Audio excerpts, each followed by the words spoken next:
প্রায়শই ভাবেন না যে আমরা মানুষ চিনতে পারি না, লোকজন আমাকে ঠকিয়ে যায়। কোনো যদি একটি পন্থা থাকতো যেখানে আমরা মানুষকে চিনতে পারতাম, সেই উপদেশামৃত রূপ গোস্বামীর লেখা এই বইটি, অ্যাকচুয়ালি এই বইটি রূপ গোস্বামীর লেখা যে উপদেশামৃত তারই অনুবাদ এবং তাৎপর্য প্রভুপাদ লিখেছে, তাই আমি এটা প্রভুপাদ রচিত বলতে পারি।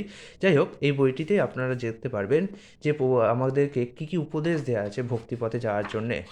আপনারা যদি জানতে চান মানুষ কী করে চিনব, তাহলে অবশ্যই আমার গতকালের ভিডিও কৃষ্ণ ভাবনামৃত এক অনুপম উপহারটি দেখতে পারেন। সেখানে আমি একদম শেষ মুহূর্তে এটি বলেছি। কারণ কি, এটা প্রথম মুহূর্তে বলিনি, কারণ আমি আমার যে মূল বক্তব্য, কিছু কিছু বক্তব্য সেটা শেষ মুহূর্তে দিই, যাতে যারা প্রকৃতই জ্ঞান নিয়ে সন্ধানী তারা যাতে ওই শেষ অংশে গিয়ে জিনিসটা দেখতে পারে। ঠিক আছে? নাহলে অনেকে আছে যারা ভিডিওর প্রথম অংশটুকু দেখে বাকিটা দেখে না।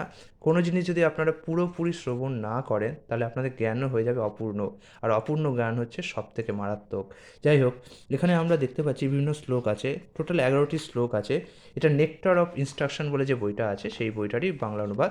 এবং নেক্টার অফ ইনস্ট্রাকশন ছিল উপদেশামৃতরই, মানে ইংলিশে অনুবাদ করা ছিল, সেটাকেই আবার বাংলা অনুবাদ করা হয়েছে। এখানে আমরা প্রথম শ্লোকে দেখতে পাচ্ছি যে আমাদের কী কী বেগ দমন করতে হয়। আমরা বলতে পারি না যে আমরা কী করে মানুষ হব। আমাদের মানুষ হতে গেলে সবার আগে এই 6টা বেগ দমন করতে হবে। কী কী বেগ? বাচো বেগং মনস ক্রোধ বেগং, জিহা বেগং উদর বস্থ বেগম, এতানো বেগাঞ্চ বিশ্ব হেত ধীর, সর্বাম পিমাং পৃথিবীং শিষ্যাত। যে ব্যক্তি বাক্যের বেগ, খেয়াল করে দেখুন, বাক্যের বেগ মানে কথা বলার বেগ, ক্রোধের বেগ, জিহার বেগ, মনের বেগ, উদর এবং উপস্থের বেগ, এই ষড়বেগ দমন করতে সক্ষম হয়, তিনি সমগ্র পৃথিবী শাসন করতে পারেন। আপনাকে বুঝতে হবে, আমাদের জীবনের যত সমস্যা হয় তা প্রধানত এই ষড়বেগ দমন না করার ফলেই হয়। কোনো একটি ছোটোখাটো ক্রোধ উৎপন্ন হলো, আমরা রাগ দমন করতে পারলাম না, মুখ দিয়ে আলবাল সাল কথা বের করে দিলাম, একটু ইয়ে করবেন না, যাই হোক, আবল তাবল কথা বের করে দিলাম। যাই হোক, ক্রোধের বেগ দমন করতে না পারার ফলে আমাদের বাক্যের বেগও দমন হয় না। জিহার বেগ, জিহার বেগ বলতে লোভ লালসা যা তা খাওয়া। এছাড়া আছে উদর মানে পেটের বেগ, উপস্থের বেগ মানে হচ্ছে কামের বেগ। আমরা দেখছি এখানে কি আছে, এখান থেকে একটুখানি পাঠ করে তুলি, এই অংশটাই পাঠ করি।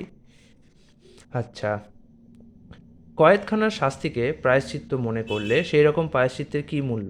তাই পরীক্ষিত মহারাজ এখানে বলেছেন, এই ধরনের প্রায়শ্চিত্তকে হাতির স্নানের সঙ্গে তুলনা করেছেন। হাতি নদীতে সুন্দর স্নান করে, কিন্তু স্নান শেষে তীরে উঠেই সে সমস্ত দেহে ধুলো ছড়িয়ে দেয়। তাহলে এই ধরনের স্নানের কী প্রয়োজন? সেরকম অনেক পরমার্থী আছেন যারা হরে কৃষ্ণ মহামন্ত্র কীর্তন করেন এবং সেই সঙ্গে নানা অপরাধও করে চলেন। তারা ভাবেন হরে কৃষ্ণ মহামন্ত্র কীর্তন করার ফলে তারা সব রকম অপবাদ থেকে মুক্ত হবেন। এছাড়া আমি আরও কটা শ্লোক দেখি। এই শ্লোকে বলা হয়েছে, আমি শ্লোকটা আর পড়ছি না, শ্লোকটা আপনারা দেখে নিন। সমগ্র উপদেশ সময়ের সারাংশ হলো এই যে প্রত্যেকে শ্রী ভগবানের দিব্য নাম রূপ গুণ লীলা আদি উত্তম রূপে নিরন্তর কীর্তন ও স্মরণ ও সময়ের সদ্ব্যবহার করা উচিত। এই উপায়ে মন ও জিহা ক্রমে ক্রমে ভগবত সেবায় নিয়োজিত হয়। আমাদের ভগবত ভক্তি লাভ করার জন্য প্রথমে মন আর জিহাকে, অর্থাৎ প্রথমে প্রসাদের মাধ্যমে আমাদের প্রতি কৃষ্ণের প্রতি একটু প্রেম উৎপন্ন হয়।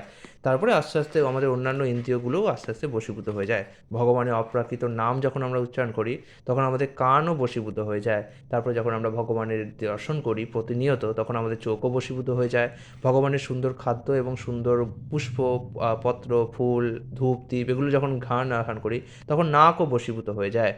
আর সবার শেষে বশীভূত হয়ে যায় হচ্ছে মন, ইন্দ্রিয় আর বুদ্ধি। যখন আমরা কমপ্লিটলি ভগবানের সেবায় নিয়োজিত হয়ে যাই এবং সমস্ত ইন্দ্রিয় আস্তে আস্তে ভগবানের সেবায় আছে, তখন আমাদের ষড় ইন্দ্রিয় নিয়ন্ত্রিত হয়ে যায়। আমাদের বুঝতে হবে যে জিনিসটা, যে আমাদের ইন্দ্রিয়কে আমরা শুকিয়ে ফেলতে পারবো না। অর্থাৎ ধরুন আপনি এখন ক্রমাগত কোনো লালসায় আক্রান্ত বা কোনো রোগে আক্রান্ত, এই কারণে আপনি চাইছেন যে না, আমি এখান থেকে মুক্তি পেতে চাই। আমি চাই না যে আমার জীবনটা শুধু মৈথুন কামনা জড়বাসনা এই সবই টিকুক, আমি কিছু উচ্চতর পেতে চাই। তো আপনি যদি আজকে থেকে সিনেমা টিভি দেখা সমস্ত কিছু বন্ধ করে দেন এবং আগামীকাল থেকে কৃষ্ণ ভাবনামৃত শুরু করেন, এটা কমপ্লিটলি প্র্যাকটিক্যালি সম্ভব নয়। আপনি কিছুতেই পারবেন না। কারণ আপনার যে অভ্যাসগুলো আছে সেই অভ্যাসগুলো আপনাকে তাড়না করে বেড়াবে এবং আপনি একটা বিশৃঙ্খল অবস্থার মধ্যে পড়ে যাবেন।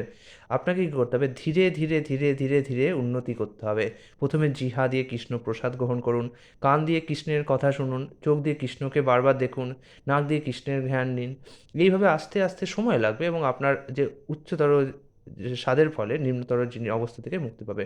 এবার অনেকে বলেন যে আমি যদি কৃষ্ণ ভাবনামৃত গ্রহণ করি, তাহলে আমার সমস্ত এই জিনিস ছাড়তে হবে, আমাকে সিনেমা ছাড়তে হবে, আমাকে মুভি ছাড়তে হবে, আমাকে ভালো ভালো খাবার দাবার ছাড়তে হবে। টেকনিক্যালি আপনাকে কিছুই ছাড়তে হবে না। যখন আপনি কৃষ্ণ ভাবনামৃতে চলে যাবেন, তখন অটোমেটিক্যালি এগুলো ছেড়ে যাবে। উদাহরণ হিসেবে আমি বলব, আপনি ছোটোবেলায় অনেক কিছুই এমন করতেন, কিন্তু যত বড় হয়েছেন সেগুলো কি করেন কি? এবং সেগুলো কি ছাড়ার জন্য আপনাকে কি কোনো কষ্ট হয় এখন? আপনার মনে হয় না যে সেগুলো ছোটোবেলায় কী করতাম?